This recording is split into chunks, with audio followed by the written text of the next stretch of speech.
he shouldn't be given unconstitutional powers to enrich himself with our taxpayer money. So remember that during Donald Trump's last term, Americans came together. They rose up in every single district in this country and saved the Affordable Care Act.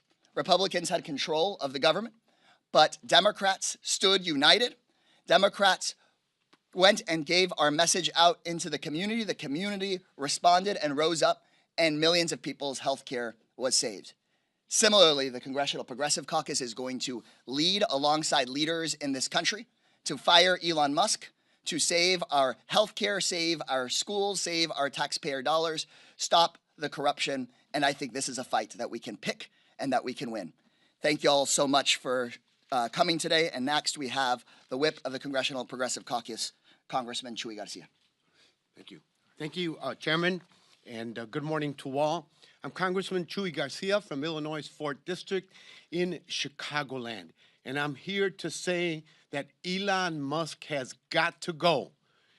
The richest man on the planet is engaging in an illegal power grab across our government. This is how he turned Twitter on its head, taking control of people, information, money, and buildings. Let's not forget, this is the same guy who retaliated against unionized janitors at Twitter facilities for demanding simply better wages and working conditions. We are here to tell working families that we will not allow Musk to have access to your Social Security numbers, to push out civil service workers, or to launch an all-out assault against government agencies.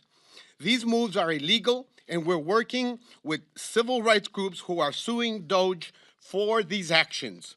Elon Musk is not fooling us. He has an ulterior motive for going against these agencies. He's trying to hide the abuses he's committed within his own companies. So there's a personal vendetta side to all of this. And he's been a bad boss, and not just at Twitter, but also at SpaceX. Workers have filed complaints, and he's got several lawsuits for the terrible working conditions, including denying mandated rest periods and overtime threats to organize. That's why he's targeting the Department of Labor, and he wants to conceal and obstruct the National Labor Relations Board's investigations. Then there's Tesla. Musk has 7 complaints under the NLRB for unfair labor practices that affect more than 140,000 employees.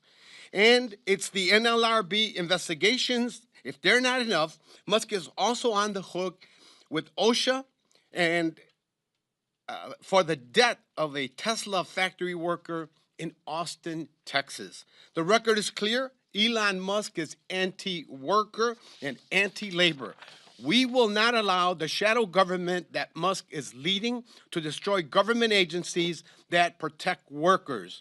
Elon Musk, we've got a message for you. You will be fired. People across all the states and capitals throughout the country are rising up and saying that we cannot have an unelected, someone who has not been vetted, someone who has not taken an oath to protect the interests of the people of the United States. Thank you very much. Next, I'd like to introduce Representative McIver. Thank you so much, Whip. My name is LaMonica McIver. I represent New Jersey's 10th Congressional District. Thank you to our chair and our whip for the comments. And I'm here to simply say that Elon Musk, you're fired. I went to the Treasury Department on Tuesday and joined with hundreds of other Americans and many of my colleagues here because an unelected billionaire gained access to Social Security numbers, bank account information, and personal data of millions of Americans. We went there to perform our oversight duties, which we are expected to do as members of Congress. We were elected to do this, but they turned us away. Let me be clear. Unelected billionaires like Elon Musk have no place in our government. He is trying to puppet master Trump's decisions about everything: women's bodies, immigrants' futures, our kids' education, government funding, on and on and on. And he absolutely should not have access to the Social Security and tax informations of millions of Americans. But he does. And the entire Republican trifecta is letting him get away with this. It's despicable. If you are angry, you should be. But there is so much power with the people. Everyone should call Republican electeds, hold them accountable to the harm they're causing. I know my colleagues and I will keep showing up, keep hitting the streets, and keep fighting. We will keep putting pressure and doing the congressional oversight we were elected to do. We will fight back against Trump's billionaire tax cuts, and I will keep calling on my Senate colleagues to hold the line and block Trump's dangerous cabinet nominees. Nobody elected Elon Musk to be president, but he has his grimy hands all over our administration. But we will keep the pressure on, and we will not allow this Musk takeover. This fight is far from over, but the Progressive Caucus has our gloves on, and we are in the ring. Thank you. Now I would like to call Rep. Dexter.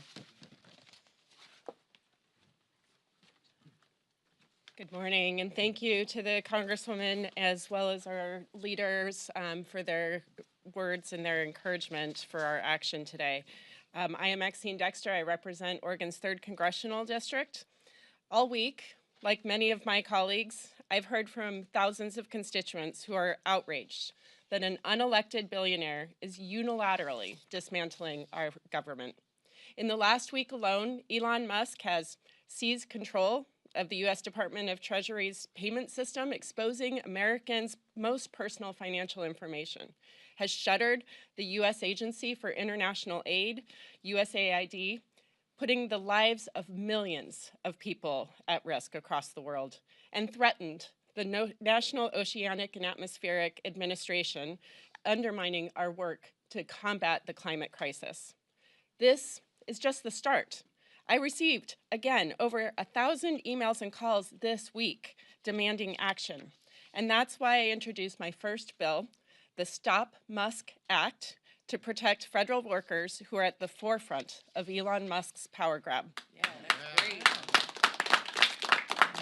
This bill is in direct response to what I'm hearing from my constituents, a demand for action. My bill prohibits retaliation of any kind against any federal employee who resists, prevents, or circumvents illegal or unconstitutional efforts led by Elon Musk or those he oversees. This is one of many tactics we are deploying. This multi-front battle will be fought in the courts, the halls of Congress, and the public sphere.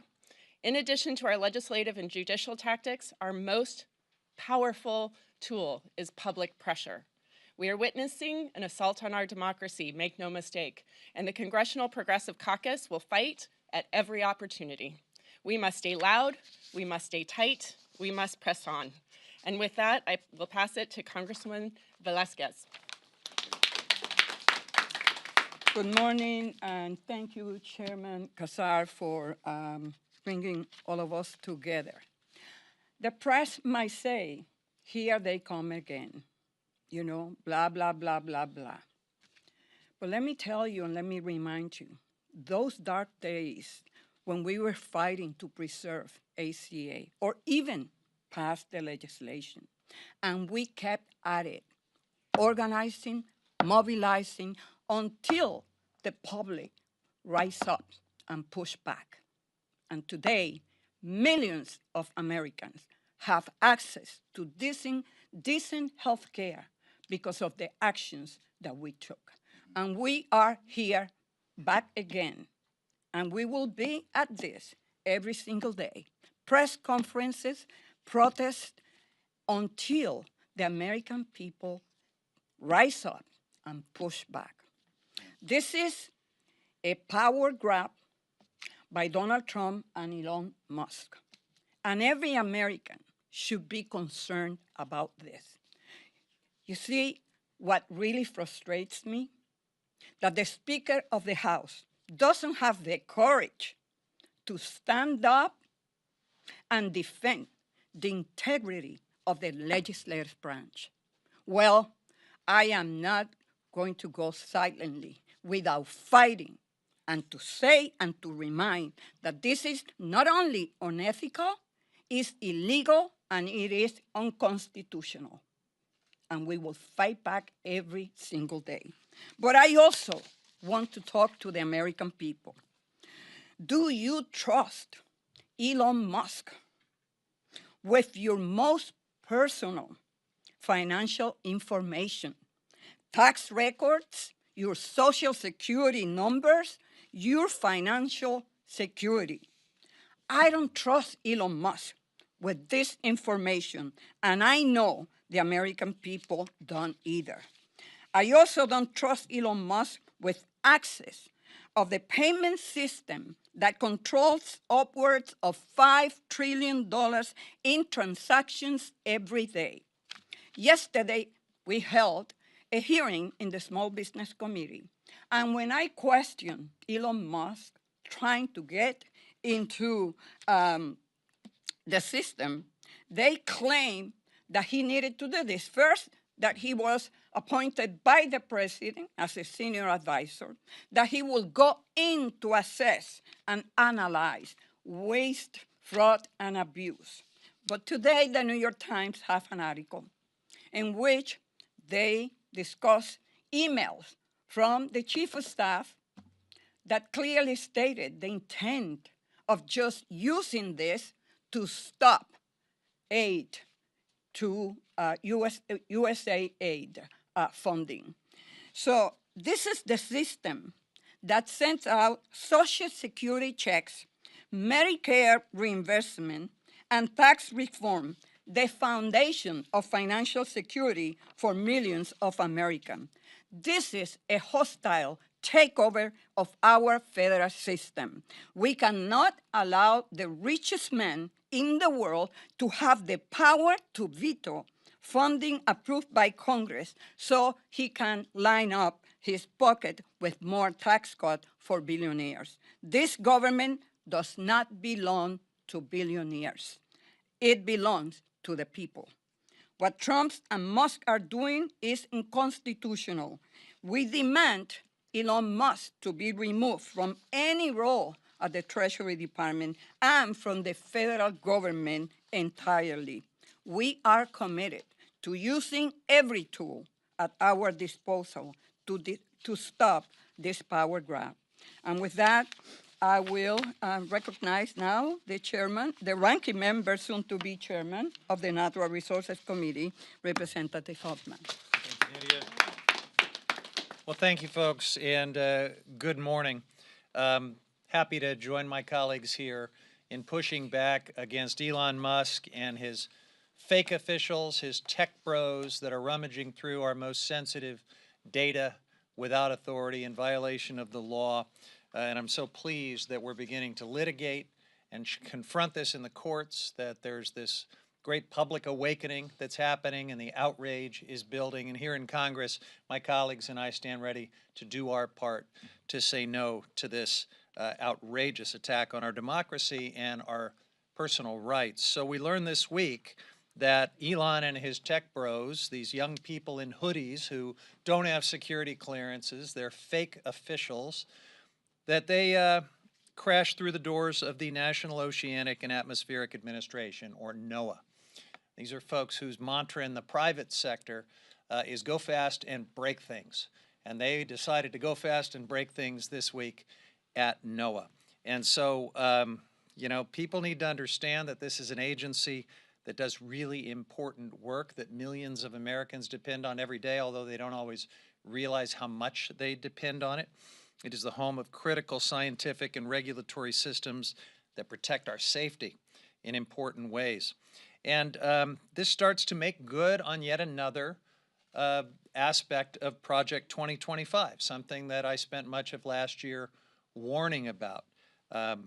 Trump has promised, his Project 2025 agenda was very explicit about this, to dismantle and privatize NOAA, forcing Americans to pay for things like weather data and also some of the maritime safety data that NOAA maintains.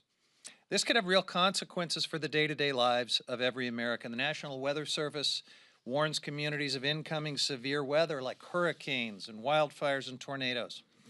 It provides information to emergency managers, decision makers to support our nation's commerce. NOAA's weather forecasts are used by aviation experts to prevent airline disasters, to keep our skies safe for millions of travelers that crisscross the country every day. And cuts to these programs and agencies, make no mistake, will put people in danger. Privatization schemes for this agency will put people in danger. This is not some kind of game. It isn't a stunt to drain the swamp. Purging the government of scientists, experts, and career civil servants, slashing fundamental programs, these things will cost lives. So I also want to make something else clear. Democrats are not going to stand for this. Right now, we are working on every front that we can. I was just at a briefing with Democracy Forward, talking about the different ways they're confronting this stuff in the courts. It's a little bit of whack-a-mole because, you know, every day Elon and his tech bros ride their skateboards over to a new agency and start crashing into their databases. And, you know, sometimes we know about it in time for Democracy Forward or attorney generals or others to go to court and to enjoin it. But other times, compliant officials at these agencies just hand them the keys and they gain access in really disturbing ways. So we're not going to stand for it. We're going to work with the outside folks who are litigating. We're going to work with federal whistleblowers. And we got a briefing this morning about how each of our offices can receive information from whistleblowers, protect their confidentiality, and help use those important voices to shine a light on these violations of the law and these outrages. But standing together with my colleagues here in Congress to use the leverage that we do have in this closely divided House of Representatives to work closely with our allies in outside groups that are litigating, with states that are drawing the line against all of this in court and otherwise, and of course with all of Americans to mobilize public opinion. Through all of this, we are going to say to Elon Musk and his tech bros, enough is enough. Get out of our government. So with that, I believe I'm handing off to Glenn Ivey, aren't I? No? I think you're handing it off to me. I'm handing off to Greg. And I think All we're right. going to answer Top questions. of the order. Back to the top of the order. Back to the top here. Chairman first. Yeah. Thank you all. I want to thank Congressman Ivey for being here, Congresswomen Rivas, Schakowsky, and Chu for joining us. I think we'll all be available for questions going forward from here. But just as a closing message, we are committed to a government by and for the people. Elon Musk and Donald Trump believe that you go out and work to make them rich. And House Republicans seem to believe that you pay your taxes so that Elon Musk and Donald Trump can also get rich. We know that that's deeply wrong. And if we harness our collective power, not just as a progressive caucus, but as Democrats, and then we put pressure on just a few Republicans to grow a spine, we can fire Elon Musk. Thank you all. We're ready to take some questions from you. Yeah, go ahead. And please state your name and the outlet, and then we may just defer it over to some of the folks you haven't heard speak yet. Arthur Jones II at ABC News. Yesterday, there's some strong condemnation for the Trump administration using school vouchers to enrich billionaires like Elon Musk. Can you expound on that a little bit? The House Republicans in the Education Committee are talking about taking dollars away from public schools and using that to make their private business friends money, because public schools it's hard to steal their money and get it for yourself. But if you shut down our nation's public schools and then have these voucher scams, you can send hundreds of millions of dollars in taxpayer money to private companies that then continue to donate to Republican campaigns. And so voters see through that grift. We're going to stand up for our public schools because our public schools are not piggy banks for private corporations like Elon Musk's. I don't know if anybody else here wants to comment on vouchers. Just that it's also about church-state separation. I mean, there's a grift. Hey, go ahead. There's absolutely a grift in this privatization of public education, but there's also a Christian nationalist agenda very much embedded in it. This has been something they've been gunning for a long, long time. It enables them to indoctrinate, to fuse their particular religion with our government. in ways that would make our founders roll in their graves. So that's why I'm wearing the Build This Wall button today, the wall between church and state that Madison and Jefferson and our other founders thought we should have. But they are, again, are rolling in their grave today because upstairs today we had a national prayer breakfast where our statuary hall was hijacked and turned into a church service where, amazingly, Donald Trump presided in weird and random ways, and we'll be burning sage for months because of that. Go ahead. Hey, Ryan with Fox News Radio. Elon Musk put out a statement yesterday saying that DOGE will make rapid safety upgrades to the air traffic control system. Do you have any thoughts on him getting involved in that space?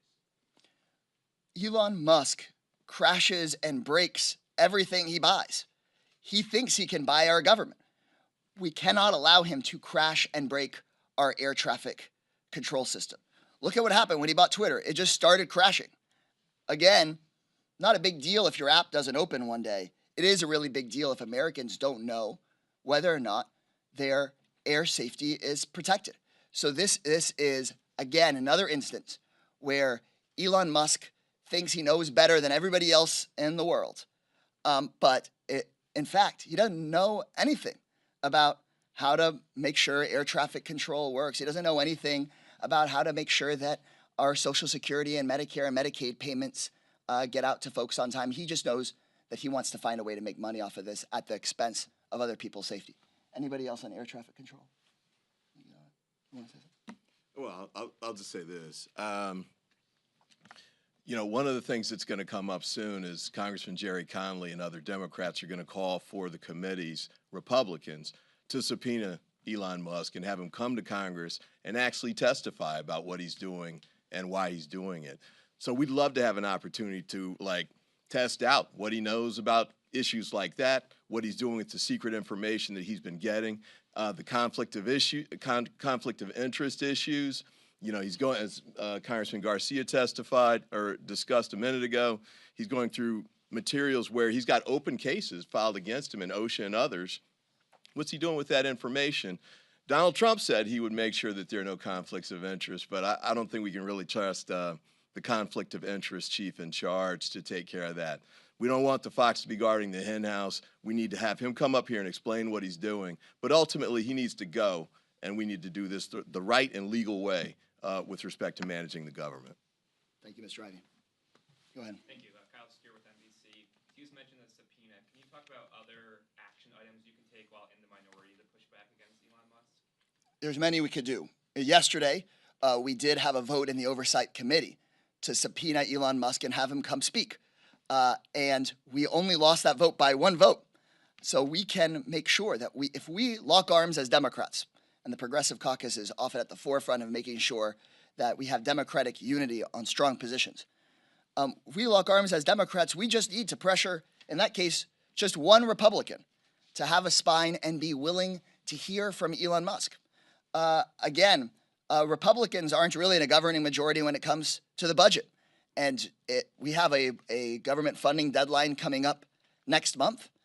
I don't see many Democrats being willing to say, hey, we're going to pass a budget that is going to just funnel money to Elon Musk. Similarly, I know that Republicans are trying to pass their gigantic tax scam, their billionaire tax cut plan, but they can't seem to agree with each other on it. And so Democrats have a huge opportunity to not only tank this billionaire tax break for Elon Musk, we also have an opportunity to show the American people what it looks like to have the Elon Musks of the world actually pay their fair share in taxes. We could show the American people that we don't need to cut your Social Security. In fact, we can expand it. We can make sure that your payment grows. And so Elon Musk also presents an opportunity. In the past, billionaires would meddle with our government behind the scenes, but now Elon Musk is bragging about it in public. And so we have an opportunity to fire Elon Musk, to rally the country around a proposal that isn't necessarily progressive or conservative. It's the baseline idea that if you work hard and play by the rules, you shouldn't have a billionaire running your life and taking your money. And we've been talking about how Democrats need to win back the working class voters we've been losing. This is exactly the kind of thing that working people believe in, no matter their background, no matter if they're rural or urban, no matter what.